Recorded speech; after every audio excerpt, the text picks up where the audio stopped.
To make the loss of these lives matter. My wife and I, Camilla, we spent most of last week on the ground with the families in Uvalde, Texas. We shared stories, tears, and memories. The common thread, independent of the anger and the confusion and the sadness, it was the same. How can these families continue to honor these deaths by keeping the dreams of these children and teachers alive? Again, how can the loss of these lives matter? So while we honor and acknowledge the victims, we need to recognize that this time it seems that something is different. There is a sense that perhaps there's a viable path forward. Responsible parties in this debate seem to at least be committed to sitting down and having a real conversation about a new and improved path forward. A path that can bring us closer together and make us safer as a country. A path that can actually get something done this time. Camilla and I came here to share my stories from my hometown of Uvalde. We came here to take meetings with elected officials on both sides of the aisle. We came here to speak to them, to speak with them, and to urge them to speak with each other. To remind and inspire them that the American people will continue to drive forward the mission of keeping our children safe, because it's more than our right to do so. It's our responsibility to do so. I'm here today in the hopes of applying what energy, reason, and passion that I have into trying to turn this moment into a reality. Because as I said, this moment is different. We are in a window of opportunity right now that we have not been in before. A window where it seems like real change can happen. Uvalde, Texas is where I was born. It's where my mom taught kindergarten less than a mile from Robb Elementary. Uvalde is where I learned to master a Daisy BB gun. That took 2 years before I graduated to a .410 shotgun. Uvalde is where I was taught to revere the power and the capability of the tool that we call a gun. Uvalde is where I learned responsible gun ownership. Now, Uvalde called me on May 24th when I learned the news of this devastating tragedy. I had been out of cellular range, working in the studio all day when I emerged, and messages about a mass shooting in the town I was born in began flooding my inbox. In a bit of shock, I drove home, hugged my children a bit tighter and longer than the night before, and then the reality of what had happened that day in the town I was born in set in. So the next morning, Camilla, myself, and the kids, we loaded up the truck and we drove to Uvalde. And when we arrived a few hours later, I got to tell you, even from the inside of our vehicle, you could feel the shock in the town. You could feel the pain, the denial, the disillusion, anger, blame, sadness, loss of lives, dreams halted. We saw ministries, we saw first responders, counselors, cooks, families trying to grieve without it being on the front page news. We met with the local funeral director and countless morticians who hadn't slept since the massacre the day before. They've been working 24/7 trying to handle so many bodies at once. So many little innocent bodies who had their entire lives still yet to live. Now it is there that we met two of the grieving parents, Ryan and Jessica Ramirez. Their 10-year-old daughter, Alethea. She was one of the 19 children that were killed the day before. Now, Alethea, her dream was to go to art school in Paris and one day share her art with the world. Ryan and Jessica were eager to share Alethea's art with us and said if we could share it, that somehow, maybe that would make Alethea smile in heaven. They told us that showing someone else Alethea's art would in some way keep her alive. Now, this particular drawing is a self-portrait, all right, of Alethea drawing with her friend in heaven looking down on her, drawing the very same picture. Her mother said of this drawing, she said, you know, we never really talked to her about heaven before, but somehow she knew. Letha was 10 years old. Her father, Ryan, this man was steady. He was uncommonly together and calm. When a frazzled friend of his came up and said, how are you so calm? I'd be going crazy. Ryan told him, he said, no, you wouldn't. No, you wouldn't. You'd be strong for your wife and kids, because if they see you go crazy, that will not help them. Just a week prior, Ryan got a full-time line job, stringing power lines from pole to pole. And every day since landing that well-paying full-time job, he reminded his daughter Alethea, he said, girl, Daddy gonna spoil you now. Told her every single night. He said, Daddy's gonna take you to SeaWorld one day.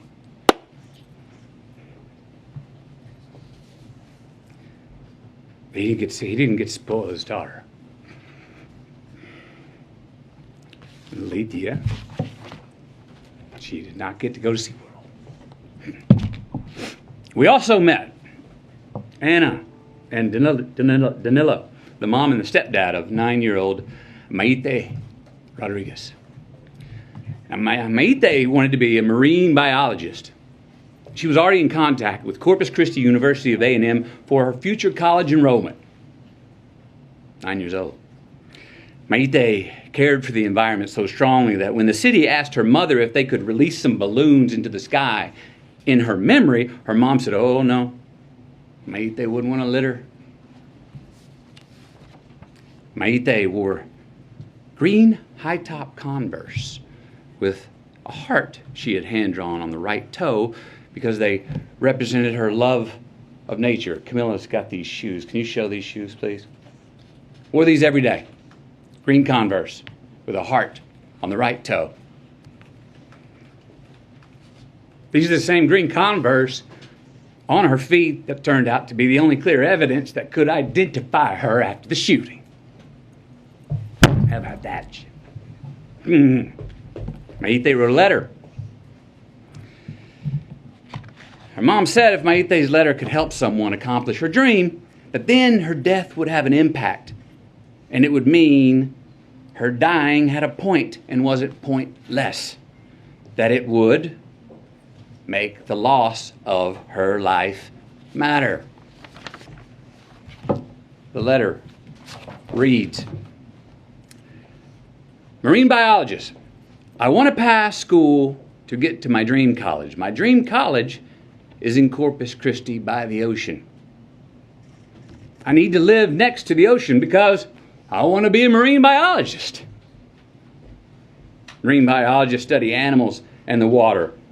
Most of the time I will be in a lab. Sometimes I will be on TV.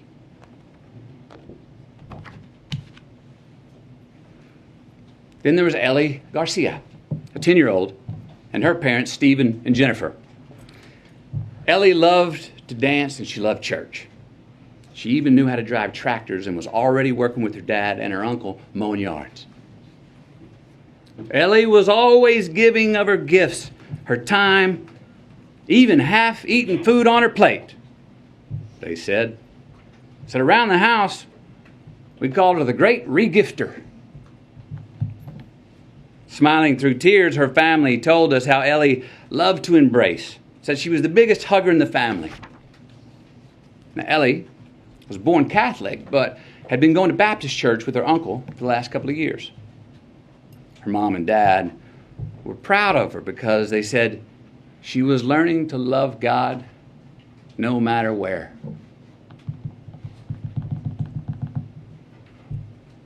The week prior to her passing, she'd been preparing to read a verse from the Bible for the next Wednesday night's church service. The verse was from Deuteronomy 6:5. And thou shalt love the Lord thy God with all thy heart, with all thy soul, and with all thy might. That's who Ellie was becoming. But she never got to read it. service on that Wednesday night. Then there was a fairy tale love story of a teacher named Irma and her husband Joe. What a great family this was. This was an amazing family. Camilla and I, we sat with about 20 of their family members in their living room, along with their 4 kids. Kids were 23, 19, 15, and 13. They shared all these stories about how Irma and Joe served the community and would host all these parties, and how Irma and Joe were planning on getting a food truck together when they soon retired. They were humble, hard-working people. Irma was a teacher who her family said went above and beyond and just couldn't say no to any kind of teaching.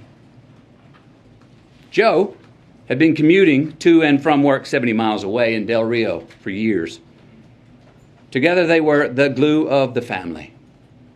Both worked overtime to support their 4 kids. Irma even worked every summer when school was out. The money she had made 2 summers ago paid to paint the front of the house. The money she made last summer paid to paint the sides of the house. This summer's work was going to pay to paint the back of the house. Because Irma was one of the teachers who was gunned down in the classroom. Joe, her husband, literally died of heartache the very next day when he had a heart attack.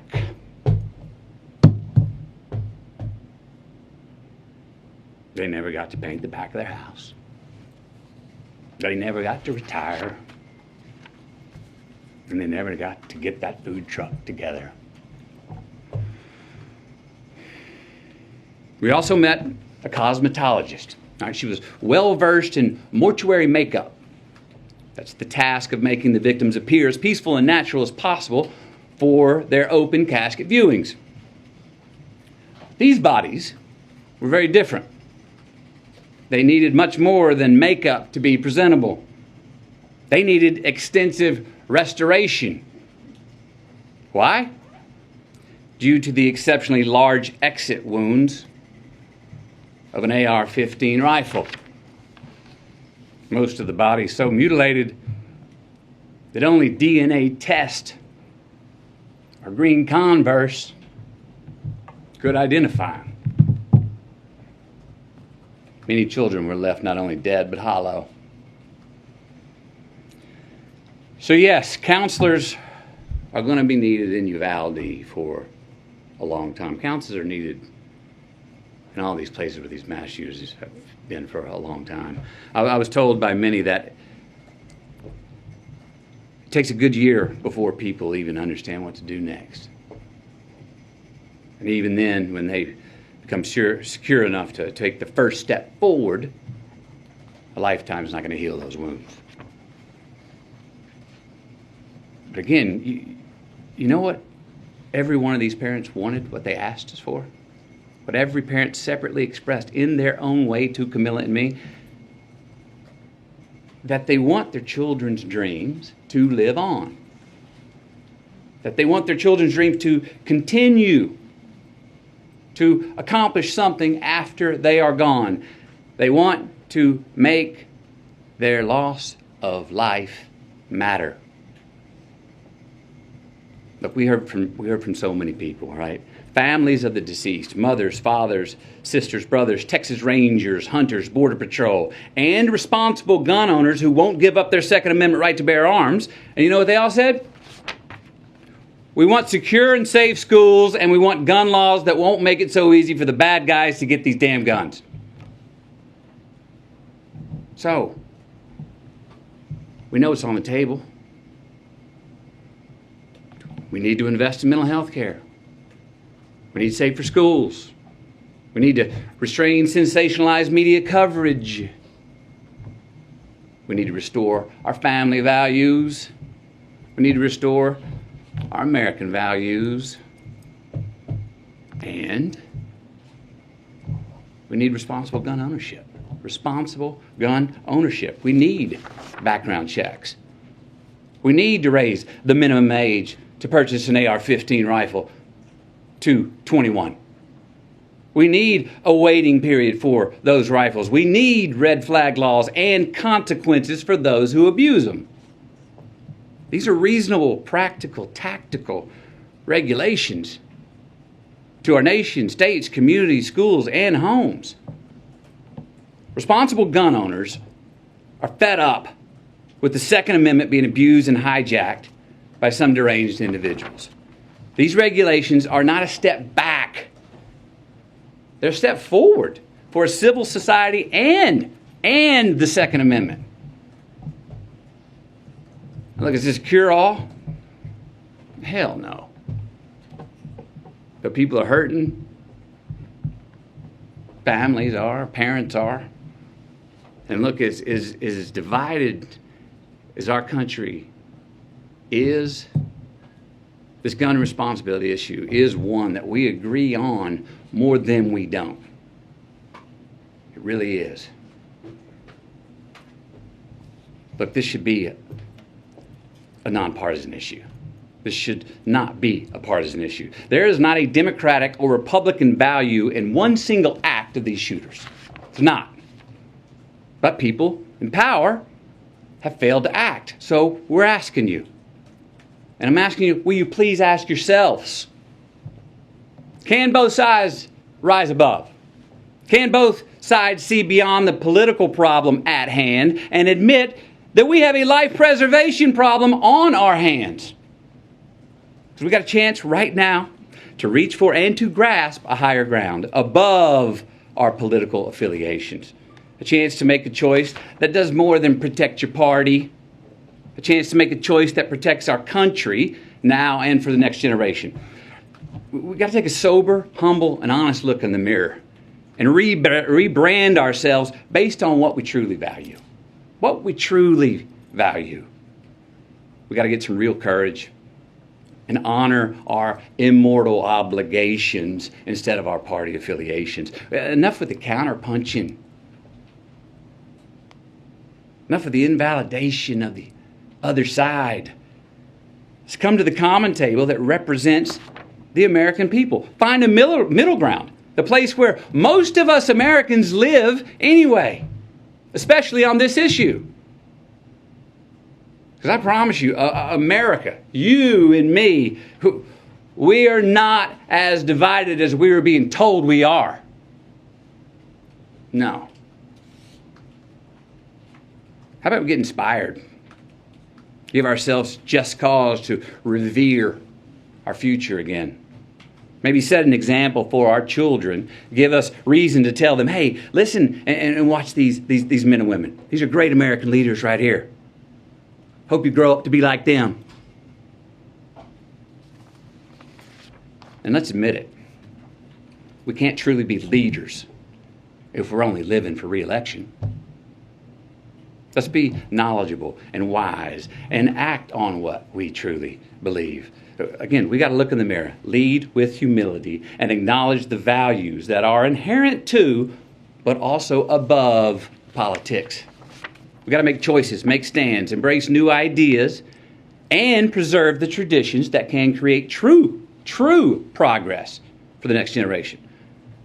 With real leadership, let's start giving all of us with real leadership, let's start giving all of us good reason to believe that the American dream is not an illusion. So where do we start?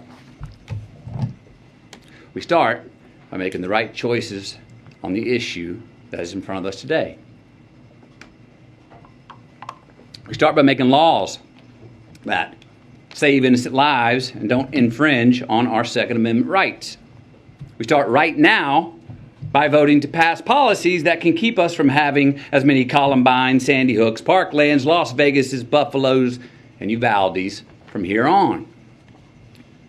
We start by giving Alethea a chance to be spoiled by her dad.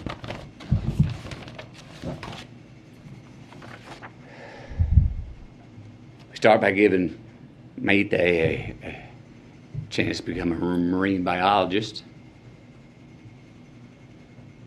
Start by giving Ellie a chance to read her Bible verse at the Wednesday night service. We start by giving Irma and Joe a chance to finish painting their house. Maybe retire, get that food truck. We start by giving McKenna, Layla, Miranda, Nevaeh, Jose, Javier, Tess, Rogelio, Eliana, Annabelle, Jackie, Azuya, JC, Jayla, Ava, Amory, and Lexi. We start by giving all of them our promise that their dreams are not going to be forgotten. We start by making the loss of these lives matter.